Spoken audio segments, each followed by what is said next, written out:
यानंतर बातमी औरंगाबाद इथनं। औरंगाबादच्या सिद्धार्थ प्राणी संग्रहालयात वाघाच्या बछड्यांनी कर्मचाऱ्यांच्या नाकी चांगलाच दम आणलाय। छोट्याशा बछड्यांना काबूत करण्यासाठी कर्मचारी चांगलेच घामाघूम होत आहेत।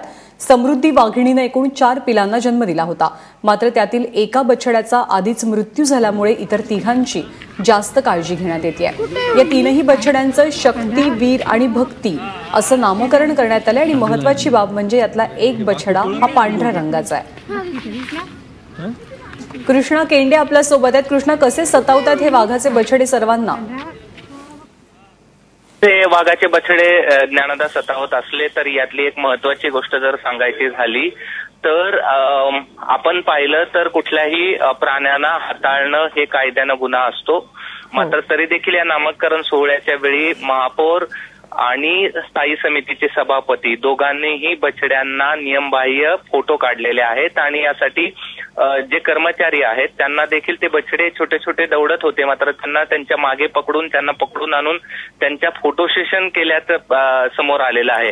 त्यामुळे एकीकडे नामकरणाचा सोहळा होत होता आणि दुसरीकडे औरंगाबाद महानगरपालिकेचे महापौर बापू घडामोडे आणि स्थायी समितीचे सभापती मोहन मेघावाले या दोघांनी अशा प्रकारे नियमबाह्य कृत्य तिथे केलेलं या ठिकाणी समोर आलेलं आहे आणि त्यामुळे हा नामकरण सोहळा नामकरणाबरोबरच अशा महापौर आणि सभापतीच्या अशा नियमबाह्य कृत्याने देखील चर्चेला आलेला आहे। ज्ञानदा, निश्चितपणे हा देखील एक महत्त्वाचा मुद्दा आहे। या संदर्भात कोणी आक्षेप घेतलाय का, तक्रार केली जाणार आहे का?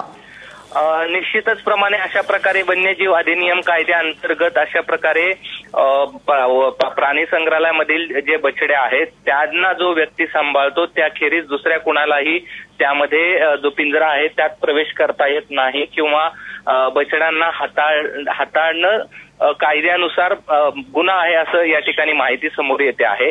मात्र तरी देखील अशा प्रकारचं कृत्य केलेलं आता महापालिकेचे आयुक्त याबद्दल काय कारवाई करतात आणि आपल्याच अधिकाऱ्यांवरती ते गुन्हा दाखल करतात का?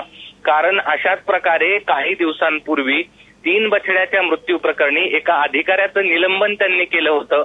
आता या संदर्भात नेत्यांनी अशा प्रकारचं कृत्य केलेलं आहे। आता त्यावर आयुक्त काय कारवाई करतात याकडे मात्र लक्ष लागलेलं आहे। ज्ञानदा, कृष्णा, धन्यवाद या सगळ्या माहितीबद्दल।